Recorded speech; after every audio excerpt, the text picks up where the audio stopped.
Hello again, and welcome to Aviation News Talk, where we talk general aviation with relevant news and flying tips for pilots and student pilots to help keep you safe. I'm Max Trescott. Today, I'm going to take you along for a demo flight in the new Diamond DA50RG.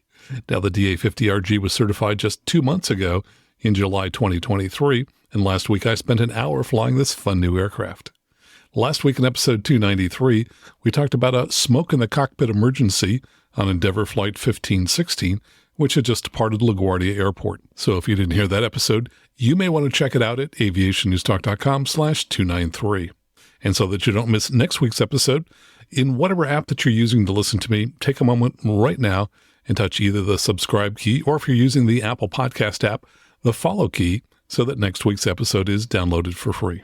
And this is a listener-supported show, so if you've ever learned something from this show that helped make you become a safer pilot, or maybe to pass a check ride, think about what you might pay a CFI for a flight and make a donation to help support the show.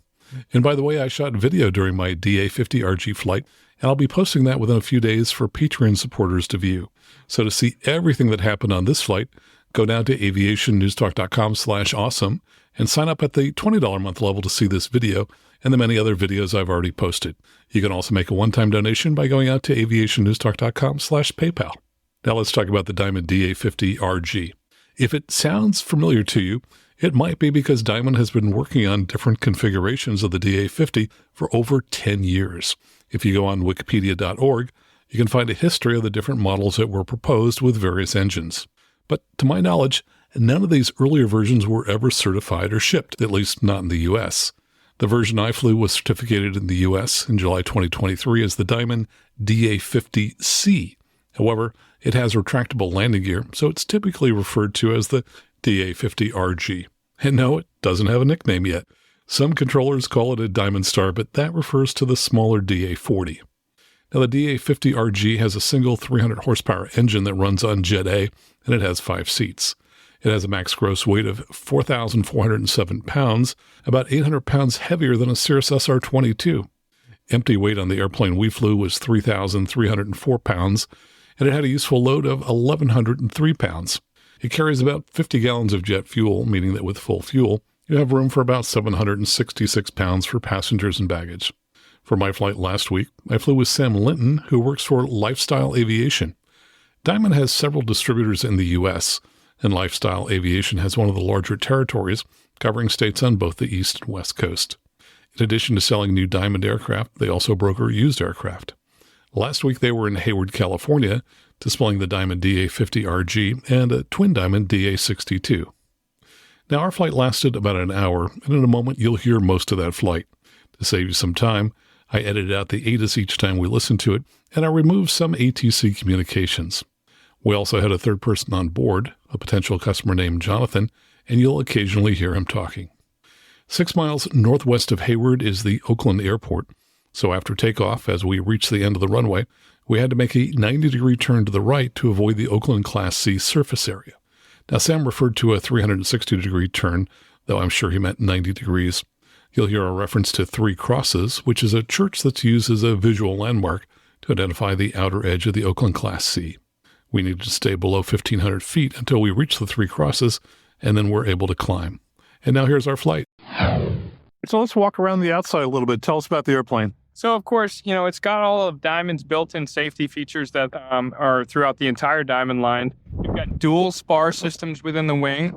That keeps the fuel tanks in between those two spars, and they're crushable aluminum cells. So Diamond's got a fantastic post-crash fire or lack of post-crash fire safety rating.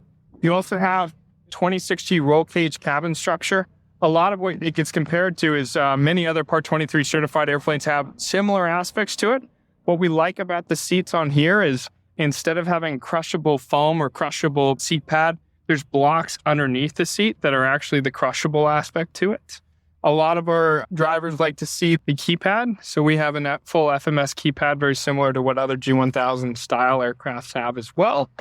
If we get down underneath the wing, we can take a peek at the massive trailing link landing gear system. You can see this massive shock absorber along with the knuckle arm. As a result, it makes every landing feel pretty smooth and easy, and it just locks you down to the ground. We can continue to walk around the aircraft. See, we've got the TKS panels here. TKS panel here, so very similar to many other TA aircraft in this category. And we'll pull out the UH and let you guys know how long this will run in kind of a normal mode. Micro VGs here. Micro VGs keep the airflow over the ailerons. This is new. We're not used to these massive pitot tubes, but it was necessary on the DA50, and I think due to some of the newer certification standards that required as of late. Of course, LEDs. All of our push rods are covered up by these covers for maximum speed. Most people in GA are not used to this. We, of course, have the jet fuel, the jet A caps. As a result, a fueler would have to try to put something else in it. I'm not going to say it never happens, but it's not often. What I'll do, Max, is I'm going to go ahead and put the flaps down just to show you those slotted flaps. So as you can see, massive flap that comes all the way inboard. But what makes the noise is these slotted flaps. I see, okay. So we like to point those out as we can. Got it. One thing that's different on this one versus the 62 is if you look in here, this rear window on the right side is actually removable for emergency egress. Okay. So that is available, standard as well. As you can see, we have a huge amount of luggage area. You got to ignore my bags back here, but you're all the way in the back and then all the way far forward. Yep. Diamond, of course, has this tail design that has a narrow center section. That way you can maximize crosswind capability. You can see we've got a DA62 back here, and then we've got, of course, the DA50. So if you notice anything, it's about 2.5 feet wider, or longer, I should say, on the horizontal stabilizer, just to help support that big engine up front. Coming back over here, this is our oxygen fill port. Okay. We don't have any oxygen in this demonstrator at the moment, but it's worth noting.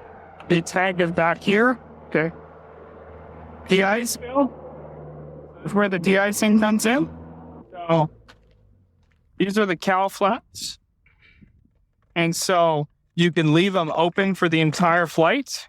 It's not going to hurt anything, but we usually shut them in order to get a couple knots extra of airspeed. So as airflow comes over it, these things shut. There's a little mechanism to them.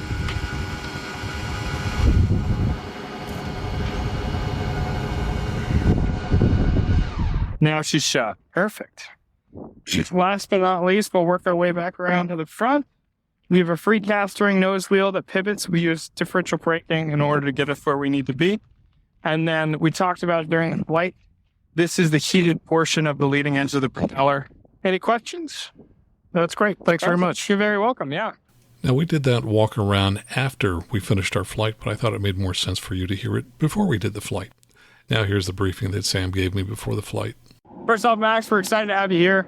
It's a DA50 demonstration flight. Quick little briefing we do ahead of all demo flights. I think today what we're going to do is we're going to go directly out to the east over Livermore, do some air work.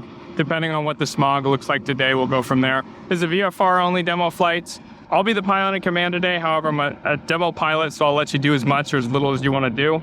For demonstration purposes, we use a flow checklist. So we're going to do a flow before takeoff and a flow before taxi as well. And other than that, like I said, I'll manage all comms today. If you got any questions, please let me know. Sounds great. Let's get you set up back here, Max. So let's go ahead and adjust your pedals. So you have pedals that move to and from you. Keep in mind they're going to sound a little louder than normal just because this thing's been on a demo tour and has not been touched in a while. They're usually a lot quieter than that. But you just move it to where you like them. Okay, that's excellent. That's excellent. And then in between your seat, you see a silver button on my seat, matching on your seat, and that's your seat recline. Okay. So feel free to use that as necessary to get comfortable. Push it back, it'll go back. Ready? Got it. You want to go back anymore? I like to be forward. Like it full forward. Yep. Perfect. Push forward? Yep. It's full forward. Another thing to keep in mind, the center control stick. This is about neutral. So once we get some airflow over it in a takeoff configuration, this is where it's going to be for 99% of the flight. Okay. Any questions? Nope, sounds good. I'll get you hot again. So after that briefing, Sam walked around the airplane, climbed in, and this is what our flight sounded like. So we like to fire this thing up with the doors open, just so you can experience the FADEC system and how easy and reliable it is. So to get started, we're going to reach our hand over here. Engine master goes on. We're going to look for that glow plug annunciation. I'm going to go ahead and turn on some lights to make sure everybody around us knows that we're about to fire up. Glow plug light goes off. so it's ready to fire. So now I'm going to reach over here to this engine start button, and I'm going to hold it down. Clear, prop. And just a quick note that the audio will get worse for about 30 seconds as we start the engine, but then we'll turn on the headset and it will clear up again. So stick around.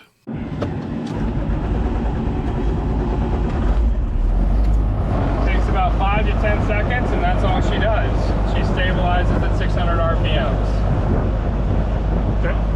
We'll go ahead and shut the doors, and we'll start talking on the comms. Pull her down. It's just a soft close, and then just slide that red thing forward. So we're here out of Hayward, like we talked about before. We're going to probably take off 28 left, do a right crosswind departure out here to the east, and fool around. A couple things I do, because we demo in all different, major metropolitan areas, is I just generally look at the airspace. So I got to stay underneath 4,000 feet out here, and then we can climb up above. By the time we hit Livermore, we'll probably go to the north of it just so we can fool around out here. Couple things I'm looking at, because it's a full FADEC motor, I don't have to manage anything. I don't have to lean it out on the ground to keep any magnetos from being fouled up or anything like that. It's got 2 ECUs just managing everything. If there were ever any kind of error, one of them was getting an anomaly, we'd get an ECU fail message that would show up.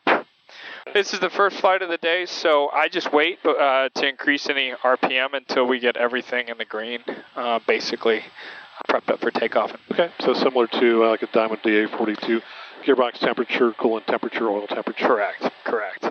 We also, with the Jet A, we've got fuel temperature as well. And so both of those, basically due to the high pressure fuel pumps, it superheats the fuel and brings it back in. So that way we actually don't need any prist. So when the Jet A truck comes in, we just say negative prist, but if they give us prist, it's not the end of the world. Yep. So as with anything else, I always start with the flight plan. So we're going to get our little handy dandy FMS keypad up. We're going to go into the flight plan here. And I'm just going to put in K, LVK, I guess is Livermore. And we'll pop it in here in the en route. And then just for kicks and giggles, I'll go ahead and put Hayward back as a destination. And that way our flight plan is fully set up. Ground station at 466. We can leave this out. I can do all the management from that, just like I would a Cirrus. But I also like just being right here, and I can click on all the frequencies. So we'll start listening to the ASOS. 2.9er. All right, we got all the information we need.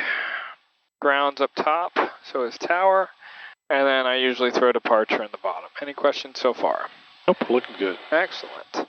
So, like I said, I'm waiting on all the temperatures to come up, but we should be able to taxi now without too much of an issue. Okay. Before we taxi, I'll go ahead and also set up the flight director. Like I said before, we are going to take off out of here. We'll climb up underneath the 4,000-foot shelf here, so I'll just put 3,500 feet in here, and we'll adjust it otherwise. Flight level change. What we also realize is we're going to need almost an immediate turnout, so I'm just going to go ahead and set this up for an immediate right turnout to keep us clear of that Class Charlie shelf. So ideally we want more of a turn than a 360, but that is the minimum turn we're going to have to do to the right. Does that make any make sense? Any questions? Yep. Perfect. Sounds good. So we're good to taxi. We'll taxi up to the run-up area, and I'll call up ground. Hayward ground, 150 Romeo Golf. 150 Romeo Golf, here we go. Yeah, 150 Romeo Golf. We're Diamond DA50 at APP Jet Center Taxi Information Hotel VFR eastbound departure. 150 Romeo Golf, runway 28 right, taxi via Alpha Bravo. Any chance for 28 left, 150 Romeo Golf. 70 Romeo Golf, roger, runway 28 left at Alpha, taxi via Alpha. 28 left via Alpha, at Alpha, taxi via Alpha, 150 Romeo Golf. So like I said, pre-taxi flow is really simple. Back door, front door. I'm going to turn off fuel transfer, turn on the pump, leave the pump off for now. Come across here, circuit breakers in, flaps down, just for transit, gear test, stall test. Cleared there, cleared here. And then trim it up, and then we'll retrim it when we get back. Any questions? Nope, it's good. Perfect.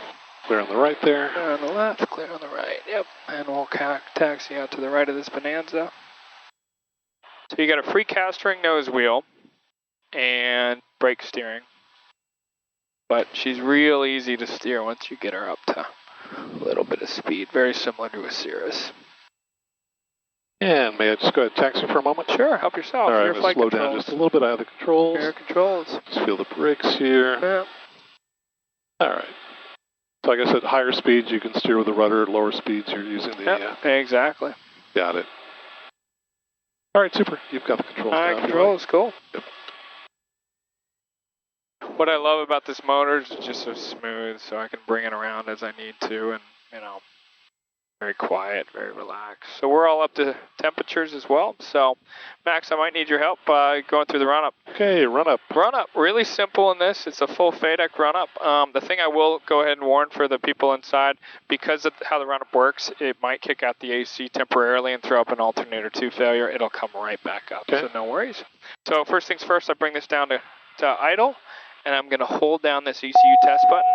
It's going to fail both ECUs. You can kind of see on the engine page, it's running up the RPM and the percentage of load just briefly. Brings it back down again. There it fails that. There you see the air conditioner go out momentarily, and then it'll come right back momentarily. That's the whole run-up. It's real simple. It's wild.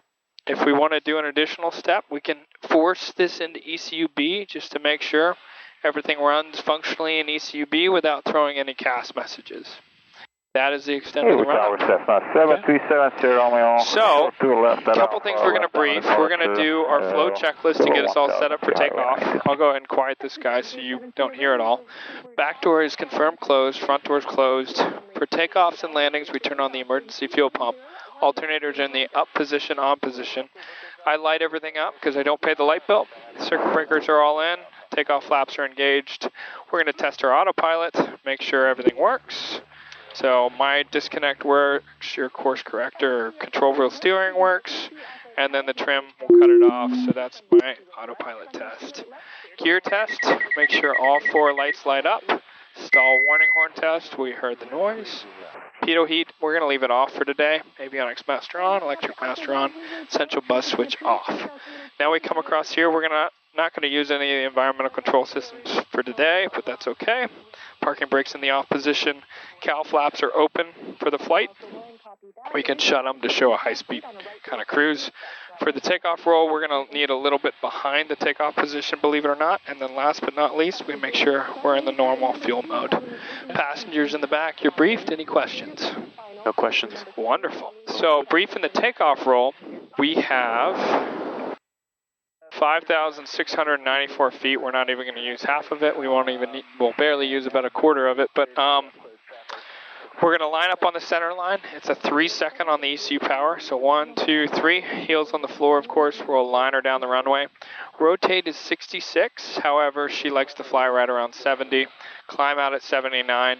This one will be a relatively fast one because we need that immediate right turnout. So I will, I don't know, Max, how much of this you want to do versus me doing? Yeah, why don't you go ahead and do the radios, and I'll go ahead and do the takeoff, and sounds good. Prompt me on anything I'm forgetting. You'll be fine. Once we get a positive rate of climb, of course, gear up. And then let's wait until after we turn and stabilize, we'll get the flaps up. Okay. Does that make sense for you? Sounds good. And then we'll probably be limited to, 1,400 initially? We'll see. I mean, we'll get outside this box. Yeah, 1,400 initially. Yeah, you're right. Typically, they're going to limit us that. What I usually find is I'm outside of here before, unless I really just am trying to VY climb all the way through. So, thanks for that catch. Okay. Cool.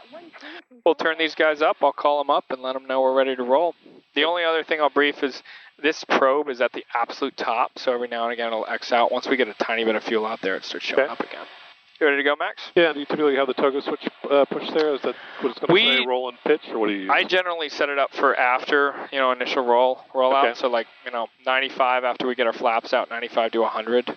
And then, but you can set it up on the toga switch as well if you want. Got it. So, all right, let's do that. All right, we'll do toga switch. All right, super. Tower, 150 Romeo Golf at the run-up area. Eastbound departure, ready to go. Number 150 Romeo Golf, Hayward Tower.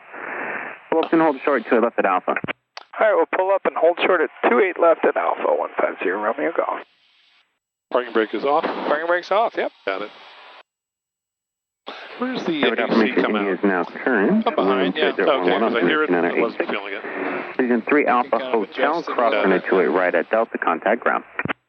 3 Alpha Hotel, cross 28 right at Delta, that ground. Cessna 70 Romeo, frequency change approved. Frequency change approved, and we'll be monitoring, hanging out by clear to hills. Roger. All right, here we are. Landing traffic. There we go. Rudder trim on this one is 70 right. Romeo Golf. What's your destination this afternoon? Yeah, we're going to come back into Hayward after we do some air work around Livermore, 150 Romeo Golf. 70 Romeo Golf. Roger. Let's do a right crosswind. I think that will be a little bit easier for you. Current wind 280 at 11. Runway 28 left at Alpha, line up and wait. Line up and wait, 28 left at Alpha. All right, and we'll plan for the right crosswind, 150 Romeo Golf. Guys doing touch and goes, nobody on final, nobody's showing up here. 70 Romeo Golf. The Cessna in the upwind is remaining in the pattern. Make a right cross and departure below 1,500 east of 3 crosses. Runway 28 right. Correction, 28 left. Clear for takeoff.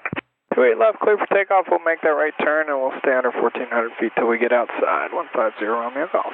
Okay, here we go. Yep. Okay, looks like 100%. 98. A little bit of right rudder on this. Yep. There we go.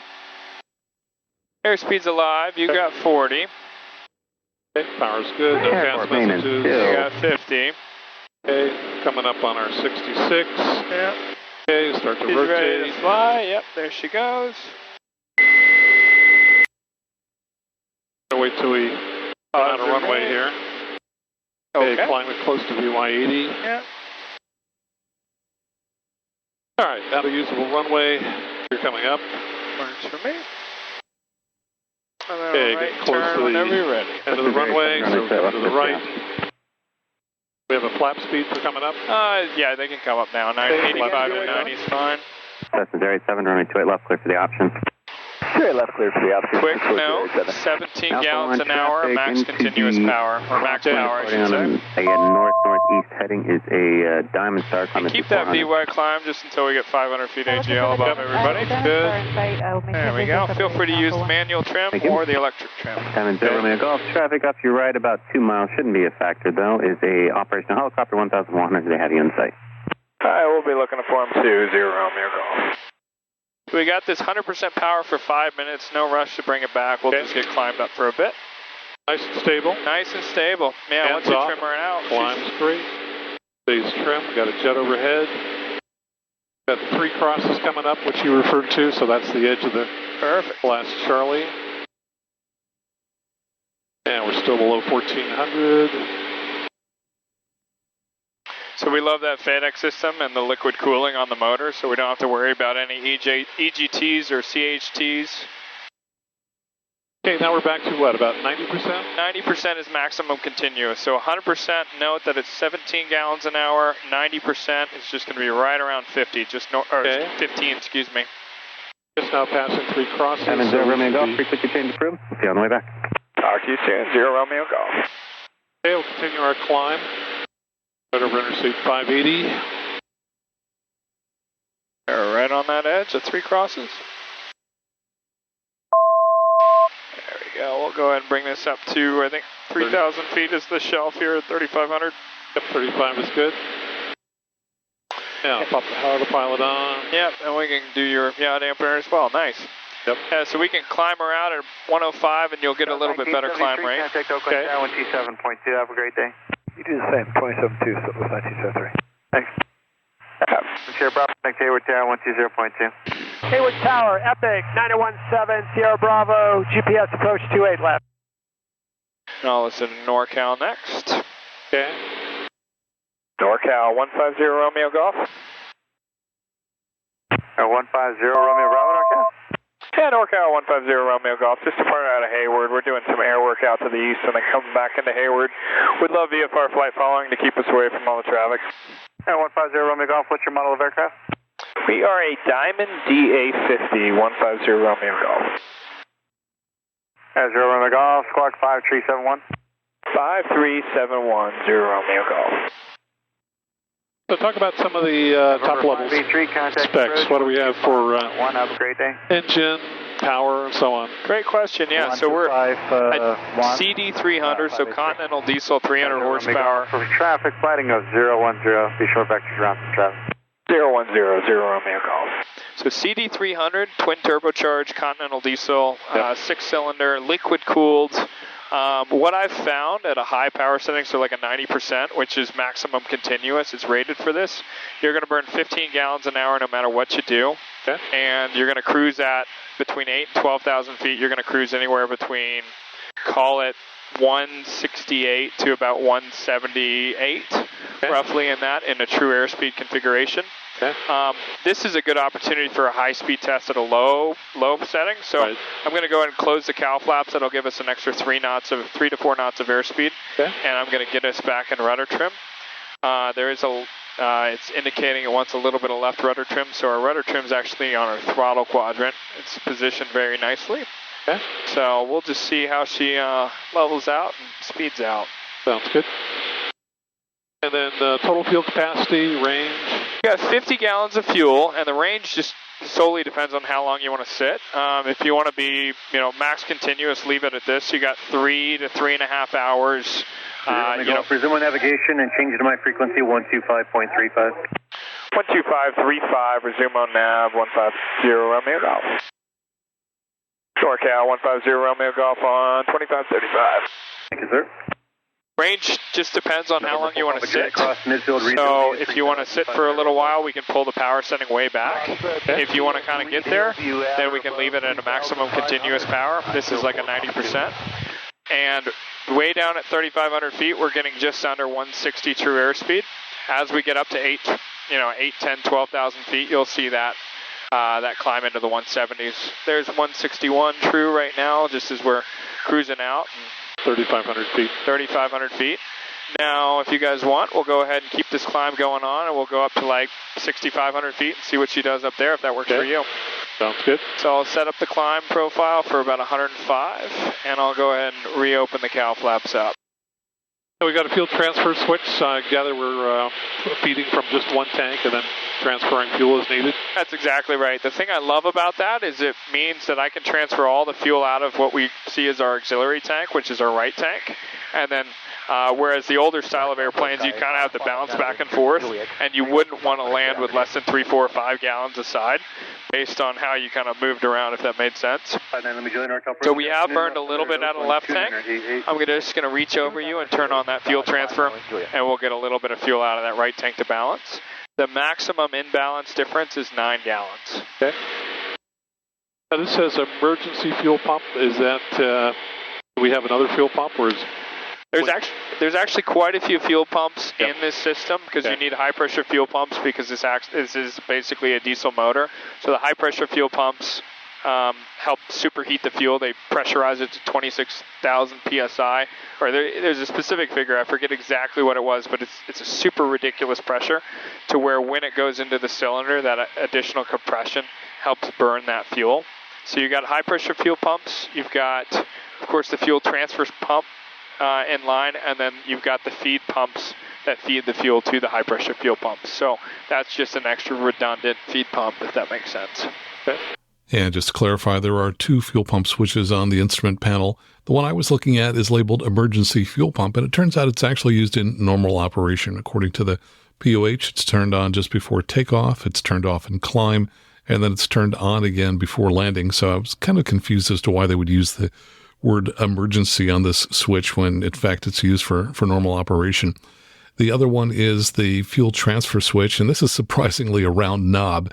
It's dark colored, and it kind of blends in with the panel. So at one point when I was looking for it, I couldn't actually find it. But interestingly, from the POH, it says during normal operation, fuel is taken from the main tank only. Now that's the left wing. Fuel therefore must be transferred from the auxiliary tank, which is the right wing, to the main tank by activating the fuel transfer pump. Transfer rate is approximately 60 gallons per hour, so that thing transfers pretty quickly. It also says the transfer pump turns off automatically to avoid overfilling the main tank. The switch remains in its position. If the pump is not turned off, it will continue pumping each time the fuel level in the main tank drops, but only as long as there is fuel in the auxiliary tank. The fuel transfer status light is illuminated only when the pump is running. Talk about some of the major options that are available. For example, we're enjoying the air conditioning now. What other major options do you have? Yeah, so since we sell these things all over the world, they can come pretty bare bones basic. So they all start out as a white aircraft. That's the standard config. And then, of course, you can paint them. That's some of the options. The interior has some of the options. Most of our customers get de-icing, which is a full FIKI system. This one is the experimental test bed, so we inopt the de-ice just for the demo tour on this particular one, but of course on the certified ones, it's all available. Air conditioning, you already spoke about. Oxygen, which is back behind here. It's a little pull knob, and it's the oxygen cannulas that stay out of your way. You also have a bunch of different avionics options. So we, of course, get the synthetic vision, ADS-B in and out because it comes standard with just out. You have TAS availability, TAS, which is Traffic Awareness System, ADF, Iridium, and a number of other different avionics depending on what markets you're in. Let's come back to the TKS, the anti-icing system. How many gallons and how long does that last? So I don't have the gallon off the tippy top of my head, but it generally lasts between 2.5 to 3 hours in a normal type configuration. And after our flight, Sam sent me a link to an online copy of the POH for the aircraft. It says that the TKS gallons is 8.3 gallons. And it says that in the normal mode, it's going to pump out 3 gallons per hour, which is the runtime of 2 hours and 44 minutes. And in the high mode, it's going to pump out 6 gallons per hour for 1 hour and 22 minutes. There's also a max mode. When you push that, it will turn the system on for a short period of time. And in that time, it's going to pump out 0.4 U.S. gallons. We always tell people with the ice, no matter what airplane you're in, you're not wanting to stay in it all day long.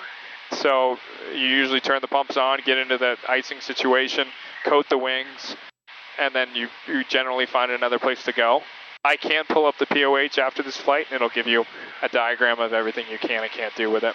Yep, I see we've got both the normal setting and the high flow setting so that we can send out more TKS depending on how bad the icing is.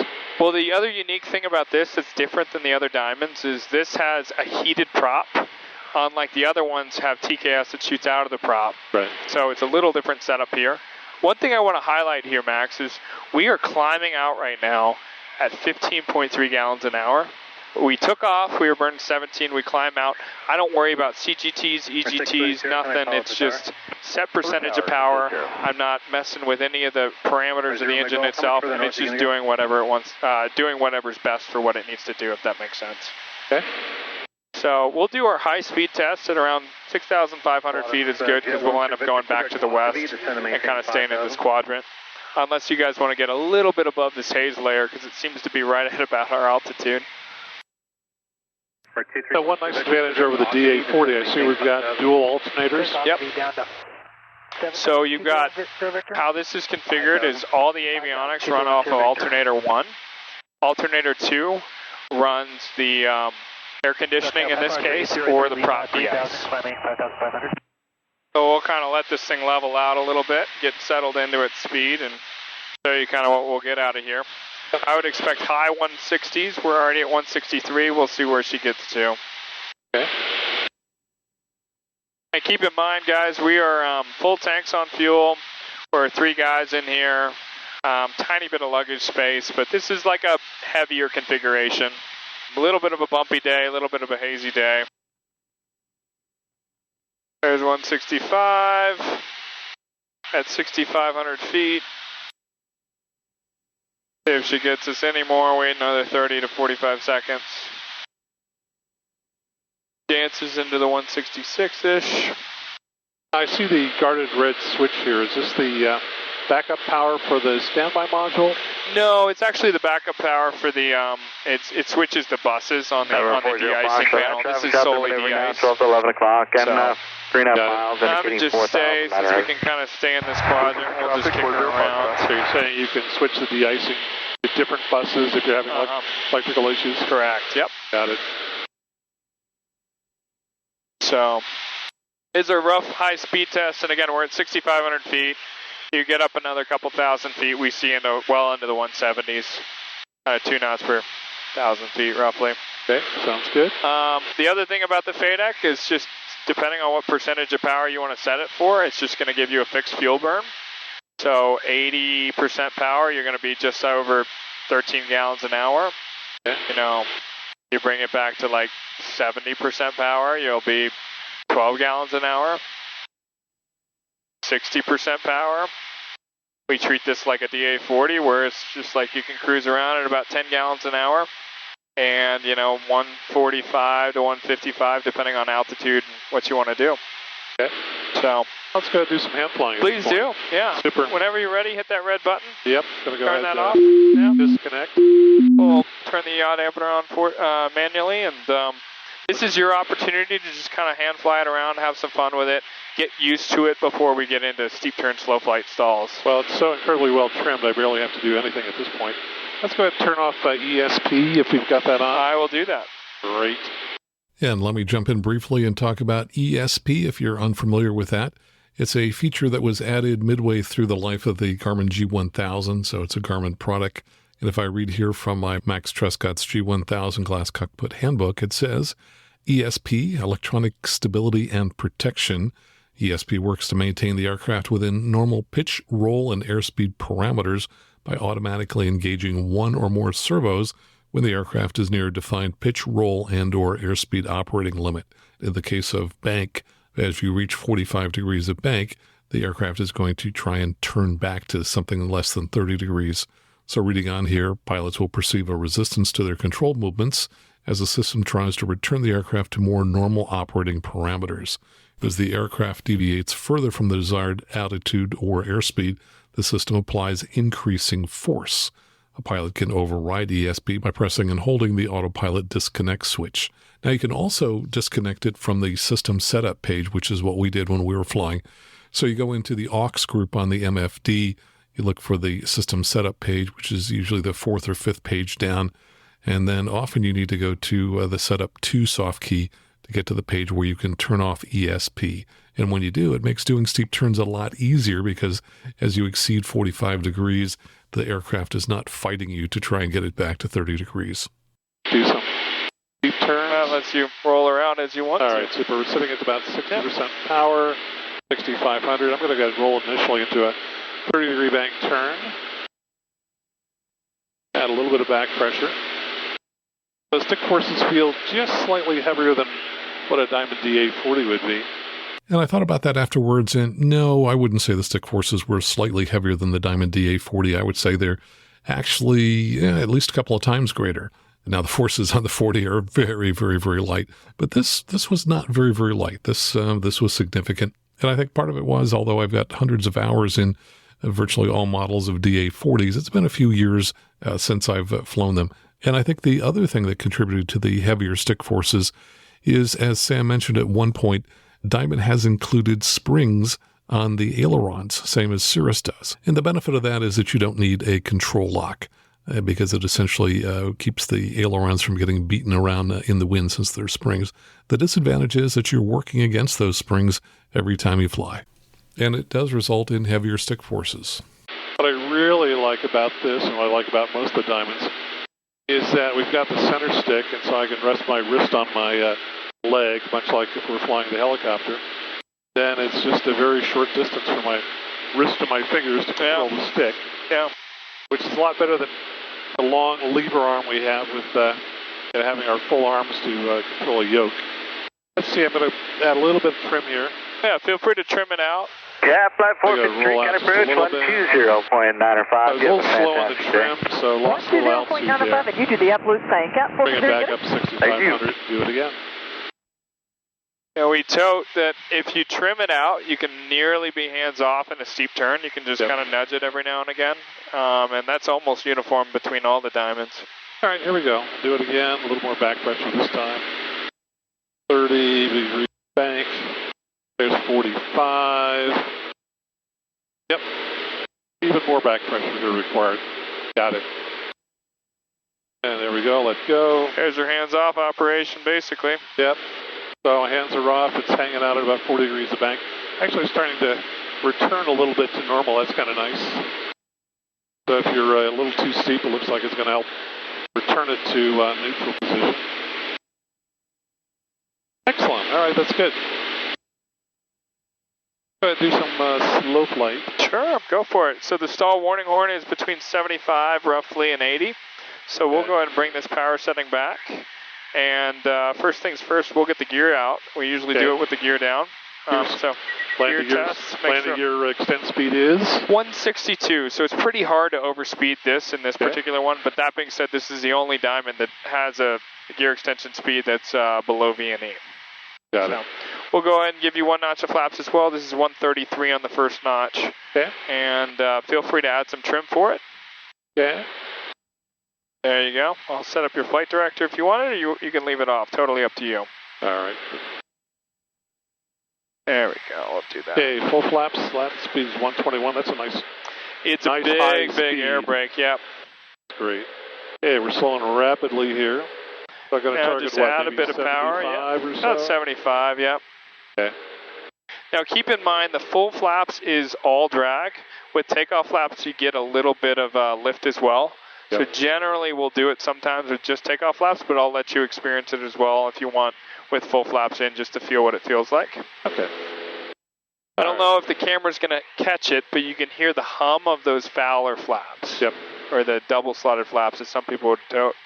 Max, feel free to do full deflections on either side at the minimum controllable airspeed. All right, so we're sitting about 75, and you're saying just go ahead and swing the stick left and right. Help yourself, yeah. All right, so here we go.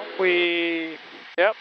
All right. As you can see, you have plenty of aileron movement still. Yep. If you want to hear the horn, just pitch back just a little bit. You'll hear it right away. All right, I'm just going to go and do a little bit of a turn. Nice and smooth here. At almost 20 degrees of bank. Still feels great. I'm going to return back to level, and you said add a little. I just wanted, just for your viewers, if they want to start to hear the horn, you can hear it right about there. It is right there. Okay, got it. So it's 75. We're sitting a little bit below it. A little bit below it. Yeah, we just, sometimes we've had people on videos say, "Oh, you weren't close to the stall warning horn." Well, 2 knots away, it's right there. All right. Well, let's tell you what. Let's go ahead and transition into a power off. Sure, go for it. Going to reduce the power. Please do. Lower the nose a little bit. Now, landing approach speed would be what, about 80 on 80 to 90. Yeah. 583, contact and you would probably be, what would you have around? About 40%, believe it or not, as approach speed, but in a full power off, you're welcome to just pull that power all the way back and just see what she does. So we're simulating a landing right now. Sure. We're close to 40%, close to 80 knots. We're pitched down about 5 degrees. Okay, so power gradually coming off. And Max, I want to do something slightly unconventional. Feel free to pitch this all the way into a deep stall just to demonstrate that. So we can look at a falling leaf stall. I know it's got excellent stall characteristics. That's your first indication. Keep her bringing back if you want. There, it's all she does. Stall. There we go. Just a little bit of power back. 2,000 feet a minute or so. Yeah, and you can even just stabilize it in there. It'll actually stabilize, if it's pretty well coordinated, it'll stabilize into about 1,100 feet per minute descent. All right, so if you're going to recover, go for it. The full power. That's incredible. You're up, flaps 50. Wait for a positive rate of climb. Okay, we've got a positive rate of climb. Now flaps coming all the way up. Yep. There you got a well positive rate of climb even with some of the flaps in, and let you stabilize. Okay. Now, Max, if you don't mind. By the way, I haven't heard ATC recently. Are we still on frequency? We are. We're just listening, I think, to a quieter one. Yeah. Got it. So, Max, if you don't mind, I might demonstrate that one more time, just with 1 notch of flaps and then my flight controls. So, we're going to go ahead and get our gear back down again. One thing also, remind me later, it's always good to show your viewers, if you have the power setting below 20%, how much this beeps at you. Because some of our competition gets a little concerned about maybe not, putting the gear down, and this thing just yells at you a bunch to do it. So just to do this, I'm going to get more kind of in this sector. Okay. And we'll pitch around and go from there. So how about this? Yeah, this is pretty good. That way we can stay stabilized here. So we're going to just bleed this power back. Okay. And I'm just going to pitch up to about 5 degrees of bank. That's first notch of flat, or first indication of a stall. We'll keep this going, pitch stars. That's second indication. And I don't know if you can feel it, Max, but I'm all the way back on the stick, and this is all she does. Yep, I see it. So it just turns into a gigantic falling leaf. It'll kind of stabilize a little bit. There it goes back up, and I'm just kind of hanging here. Yep. So just super, super benign stall characteristics. And if I want, I can just add power through it. Be a little bit on that right. And for your viewers, I'll get rid of the horn, and I'll keep that climb going on. Power, landing gear comes up. So with 1 notch of flaps, you can just turn this thing into a gigantic falling leaf, and it's just, super benign. Yep, great stall characteristics. 143, 9,800. And what I was talking about before, once we get kind of stabilized, is, with the RNAV and see what you do. some people are concerned, hey, what happens if I forget to put the gear down, what have you. We'll quiet these guys down, but just for your viewers, pulling this back, or your listeners, I should say, if you get below 20% power, it beeps at you. Right. And then it'll also say, check gear, momentarily. So it just makes it abundantly obvious, hey, guess what? The other thing we like showing with this is, because we're a liquid-cooled motor, you can point this thing at the nose and put this thing down if you really want to. Okay. So I'm going to put out my my gigantic speed brake, a.k.a. the gear. Emergency descent here. We're on fire. We need to get down immediately. We're on fire. Power comes back to idle. I just pitch her down. It is a very stabilized descent, and the only thing... Minus 20 degrees. Minus 20 degrees, and the only thing I'm controlling is to make sure I don't overspeed my takeoff flaps, which is 133. Okay. If I even want to get down further, I'll put my last notch of flaps in, and this is my barn door. I can get way down pretty quickly if I really want to. Okay, so we're coming down about 2,200 feet per minute, 110 knots. And I'm not having to bank over or do anything. So we'll just recover out of this and get you situated. But those are some of the fun little things we like to demonstrate with this airplane that are kind of different and unique. And the reason they're unique is because it's a liquid-cooled motor and you don't have to worry about shock cooling. Right. So full recovery, we'll get the gear up, get more power in. And once the gear comes all the way up, we'll get the flaps in. So Max, don't let me take this stick away from you. Feel free to rip this thing around, have some fun with it.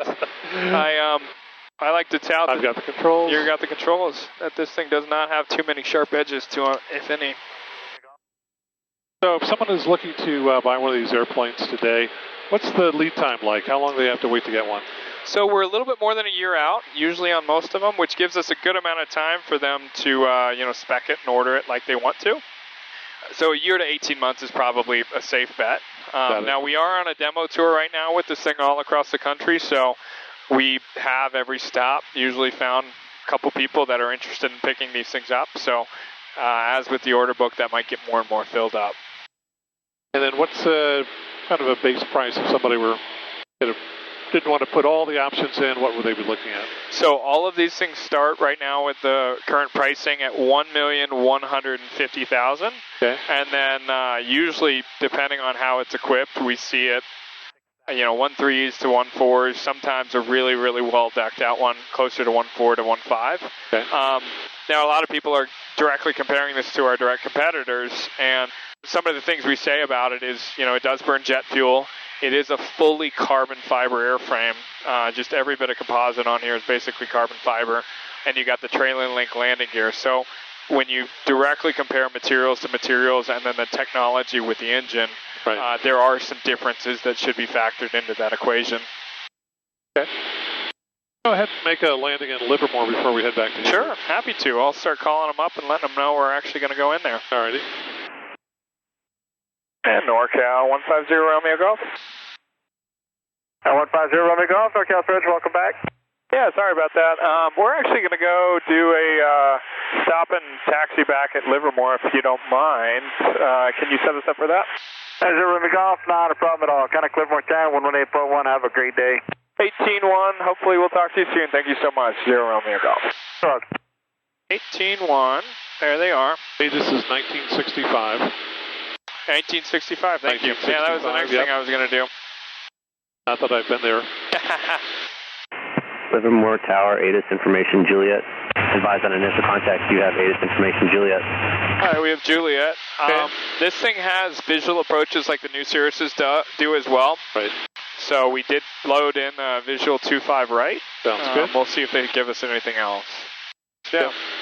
Livermore Tower, 150 Romeo Golf, inbound. Got the information. We're about 8 miles to the north. 150 Romeo Golf, Livermore Tower, verify information, Juliet. We have Juliet, yep, 150 Romeo Golf. Number 0 Romeo Golf, intercept the 3 mile final, runway 25 right. We'll intercept the 3 mile final, 25 right, 150 Romeo Golf. So, briefing the landing. Basically, this thing, think of it as 100 knots indicated on downwind, 90 on base, low 80s on short final. Okay. Landing flaps, like most other diamonds, is basically, like I said before, the full barn door. So we usually wait on that one until we made the field. That's 96 runway 25 Other left. than that, you just hold the nose off like you would a DA40. Take off 25 left. Okay. There's your vector to final. Number 3, Tango Kilo traffic over Los Vaqueros, inbound to Livermore, Diamond Star 2,800 indicated. 4-3 Tango Kilo, look for that traffic. All right, so we're Number 5 Delta Mike, number 1 right 25 right. 600 feet below, so that's good. Yeah. We're going to do a nice little... I'm going to go ahead and open up the cow flaps. Okay. Gives us an extra little barn door. Number 0 Romeo Golf, proceed directly to a right base entry, or number 2 following a RV 2 mile final, runway 25 right to clear to land. We'll go directly to right base, 25 right, clear to land, number 2, 150 Romeo Golf. And I'll just activate the leg inner, or are you going to intercept it out by the final? Alco 1. North ramp is at pilot's own risk. Direct to either straight or final. 29884. 29884 landing at the north ramp at the pilot's own risk. Alco 1, thanks. Yeah, there's a final, yep. Far out, okay. Yeah, so if you want, here we are. I don't know if you like track up or north up, but... Would love track up. Yeah, I'll get that for you. You know, it's funny, we demo with so many different people, it's totally whatever they like. Yep. So there's your track up for you. A little bit of left turn will be a little bit more of a squared up base. Yep. Now we're pretty much set up, I think, for... A little more tires system 143. So... Just 143. Start to slow it up. Please do. Feel free to grab that gear whenever you want it. Okay. Bay area. Yep. Go grab it now. Grab it now. We're underneath the gear speed. I'll do that before the 4 mile final. We'll report a 4 mile final. 1 fully go.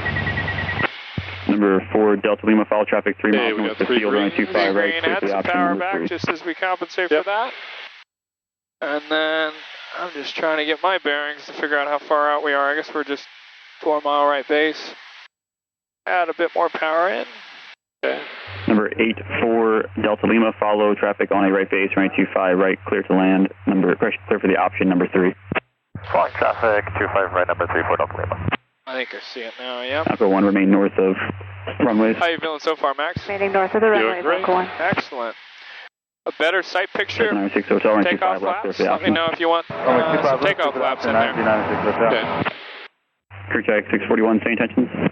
Yeah, let's go ahead and go take off flaps. All right, there's first notch. Triggered with that, I turn the pump on. 641, We've got left turn, contact ground. gas, undercarriage, mixture, prop, seatbelt set. Jonathan, you all right back there? I'm great.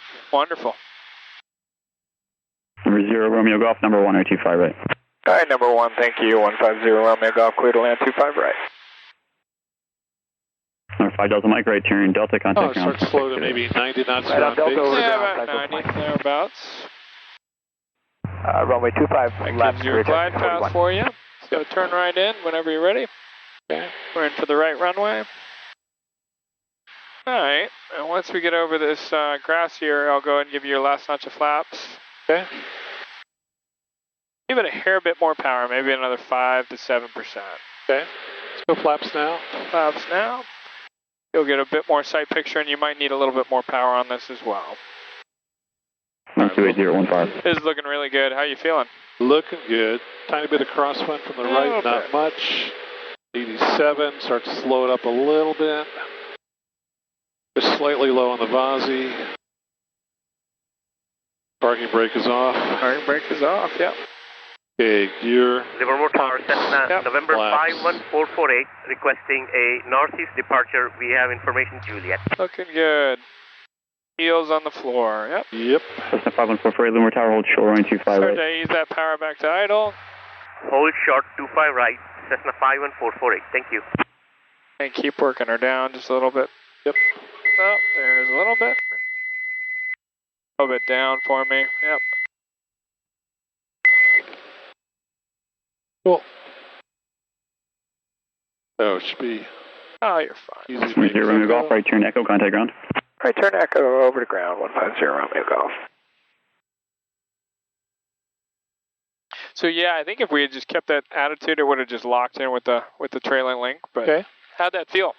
That was awesome. Awesome. Worked really well. And for that first landing, I got the tiniest of bounces. Just went up a little bit and then back down again. I think I probably misjudged my height slightly because I believe I touched down before I thought I was going to, and I think I was still pulling back a little bit on the stick. Now, afterwards, I looked up the landing data, and it shows that for 70 degrees Fahrenheit or 21 degrees C at sea level, the ground roll should be 1,250 feet, or over a 50-foot obstacle, 2,300 feet. VREF speed would be 77 knots indicated. Now, Sam was encouraging me to fly in the low 80s. I think if I were to do it all over again, I would probably be a lot closer to that 77. Certainly landing at my home field, which is very short. More ground, 150 Romeo Golf with you on Echo, taxi back for takeoff, 25 right. Number 150 Romeo Golf, more ground, runway 25 right, taxi via Alpha. 25 right via Alpha, 150 Romeo Golf. When we get to the end, we'll reset for takeoff. All right, so I got flaps up. Trim is set for takeoff. What was the final approach speed? Low 80s feels good. You can even bring it down into the 70s, but you need to be ready a little bit more on it then. But 80s feels comfortable, so you can still do plenty of stuff. The AC is nice. AC makes a big difference. Huge difference. Yeah. Alright, so when you confirm back door closed, front door closed, I'll turn off the fuel transfer because we're decently well balanced. Lights up, circuit breakers in, takeoff flaps engaged, pumps on. Give you a little bit more takeoff trim. You said max fuel difference is 9? 9 gallons, yeah. So usually you fly for an hour and you'll turn on those pumps for just a few minutes and then... Cessna 448, do you have the Cessna heading to your left, up and off the parallel on site? Affirmative, 448. Yep, so I'll reset this up to say we're going to go back into Hayward. And then we'll clear out this guy. That way we can clear out some of the clutter.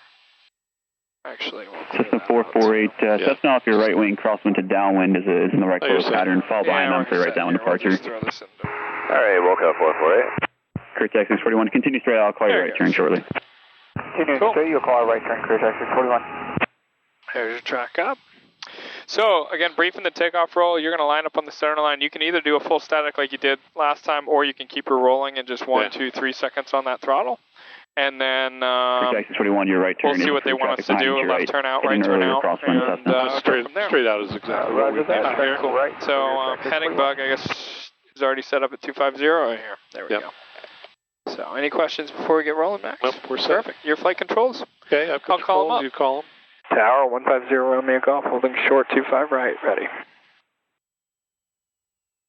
150 Romeo Golf, Livermore Tower, runway 25 right, clear for takeoff. Traffic on a 2-mile final Cessna. Say departure request. Straight out. Clear for takeoff, 25 right, and we're just going straight out, 150 Romeo Golf. 0 Romeo Golf, start departure approved, wind 290 at 130. Straight out approved, 150 Romeo Golf. Okay, clear. Number 4 Delta Lima, traffic falls on a 2-mile final. Fly traffic 2-mile final, 4 Delta Lima.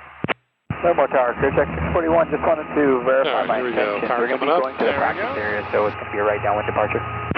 98%. Clear taxi 641, roger that. The Cessna line to your right is also a right downwind departure. Deadwind side. I'll give you a little bit of rudder trim to the right as well, make your life a little easier. Thank you. Oh, we'll neutralize the stick. There we go. Okay, rotate. There we go. That looks good. Yeah, wait till we run out of usable runway here. Got lots of it at Livermore. Lots of it, yep. Okay, you're coming up. And flaps up.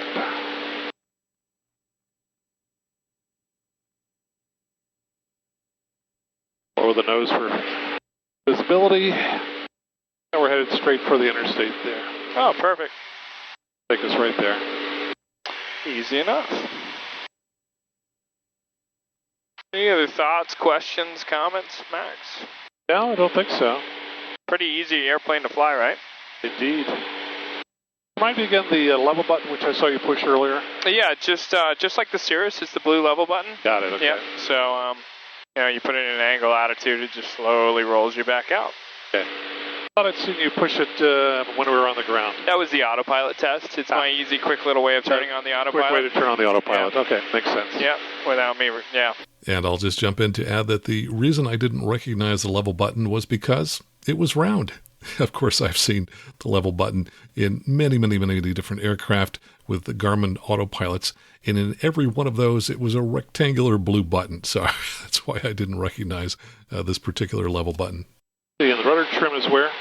Rudder trim is right on the throttle quadrant. Yep. Really? Yeah. So you see there's a 2-position switch. It's quite nice. So it's electric? And then and then the indicator just shows up right there. Got it. All right.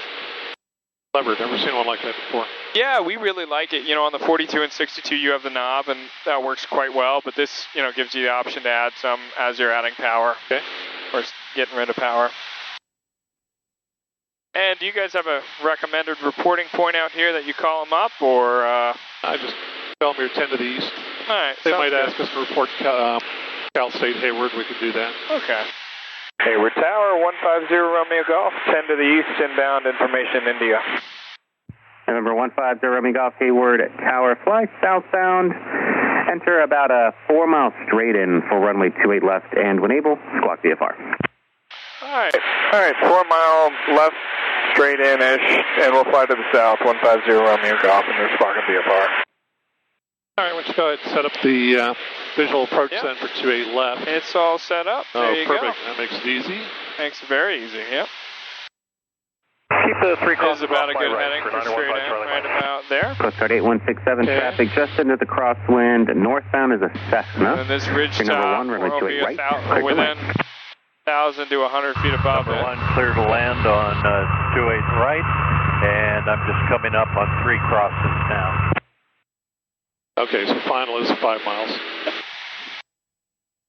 Caution, terrain, There's warning, terrain warning. Copy 28 Zulu, Hayward Tower, stand by for safety. There it goes. 28 Zulu standing by.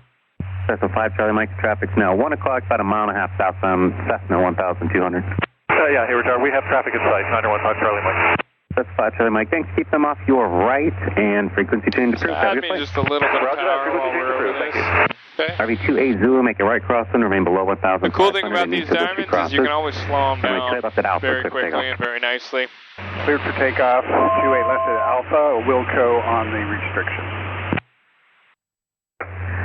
For traffic, cross overhead the field at your current altitude and enter right downwind for taxiway Alpha. We're still pretty ways out, but yeah, sure. By the time you turn straight in, yeah, we got to put the gear down.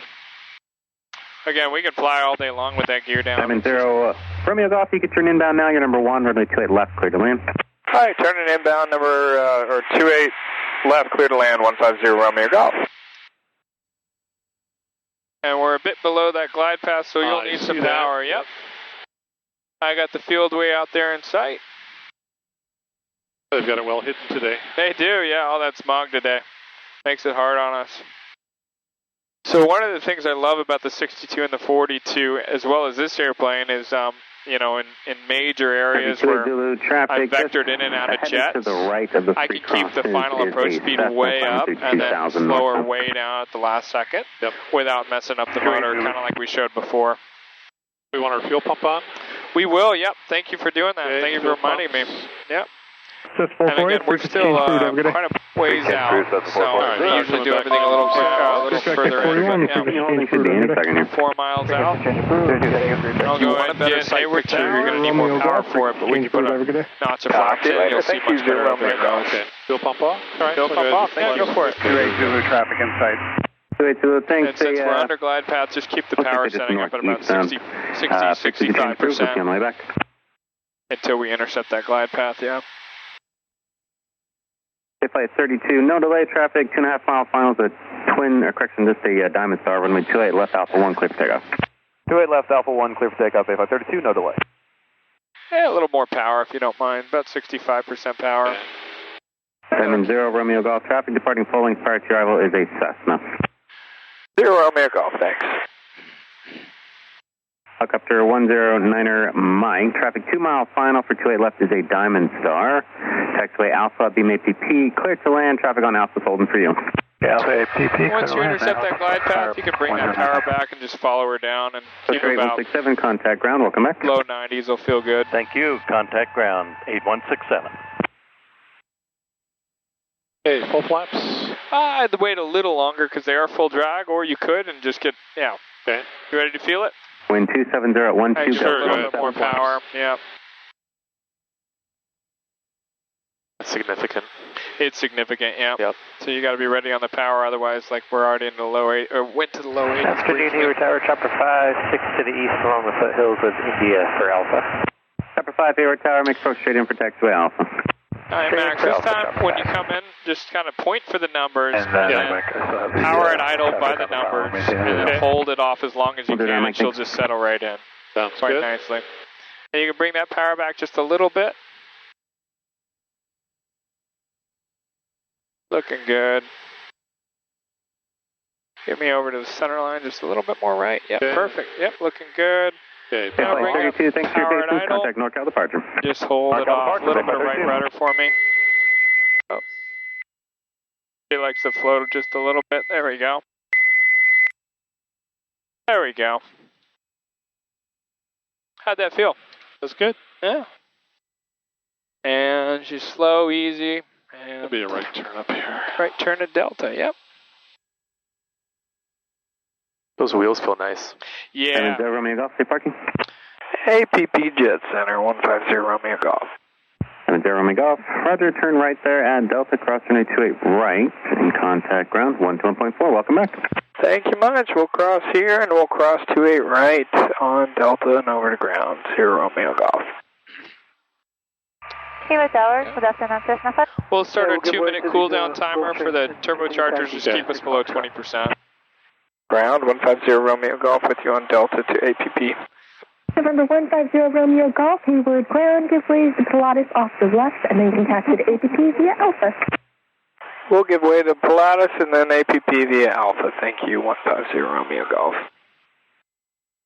Can you repeat your 2-minute timer? Yeah, 2-minute timer underneath 20% power, basically. So to cool down the turbochargers, yep. Yeah. All right, so what have we not talked about at this point? What have I not asked you? Let me think here.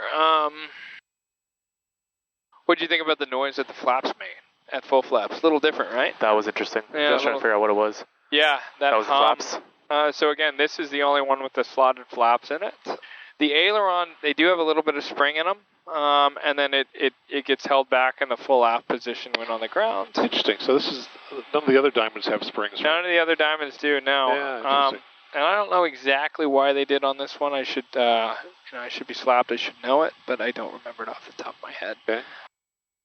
You know, of course, the trailer link gear turns into somewhat of a speed brake up to 162. Let me think. These RAM mounts are quite nice. It positions the iPad pretty much perfectly for. Are those standard? No, they're an option as well. See, Yep, okay. they're an option so as well. Mount the iPad and stuff like that. Yep, there. Exactly. That's cool. Exactly. Most people, try to get. We have to explain this a lot, but think of the DA40 and the 42. They're basically the same center section. This, of course, goes in line with what the DA62 center section is. But the avionics that you can put in the nose on a DA62, you got to put in the back on the DA50. So, to my knowledge, we're always going to keep the DA50 like that 5-place without the additional 2 seats in the far back. Let me think here. We love our guys over at Absolute Aero. They are our service center here at APP Jet. Yep. They take real good care of us. So, shout out to them. And, if they actually service just about everything, including Cirruses. And so, another unique thing that Max hopefully we'll get a photo of when we get out is the horizontal stabilizer on the DA50 is about 2 to 2.5 feet wider than the one on the 62. Yeah. Mostly because of the you got an extra bit of engine to hold up on this one. So there we go. All right, cool. Shutdown procedure's really, really simple. It's a full FADEC motor. We've already had our 2-minute cooldown. So power goes to idle. Yep.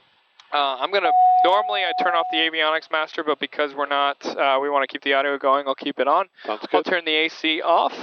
Okay. AC goes into the off position, and so that'll slowly but surely die down. We'll watch that on alternator 2. And then whenever you're ready, Max, grab that big engine master switch, put it in the off position. All right, here we go. Just that simple. Easy. We wait for all the X's to appear on the G1000, and then we can basically shut the engine master switch on, or the electric master switch off whenever you're ready. Okay, here we go. And my thanks to Sam Litton and the entire team at Lifestyle Aviation who helped set up this demo flight for me. You can find out more about them and about Diamond Aircraft at lifestyleaviation.com. And just a reminder that I love hearing from you, and I read many of your emails on the show. If you'd like to send me a message, just go out to aviationnewstalk.com, click on Contact at the top of the page. That's absolutely the best way to send me a message. And of course, I also want to thank everyone who supports the show in one of the following ways. We love it when you join the club and sign up at aviationnewstalk.com/awesome to support the show financially. You can also do that at aviationnewstalk.com/PayPal. We also love it when you leave a 5-star review on whatever app that you're listening to us on now. But most importantly, please tell one or more of your friends about the show. That's the primary way that we grow the show. So please let your friends know about Aviation News Talk. And of course, if you're in the market for a headset, please consider buying a Lightspeed headset and using one of the links in our show notes, because if you use those links, they will donate to help support the show. So until next time, fly safely, have fun, and keep the blue side up. And remember that you can always go around. You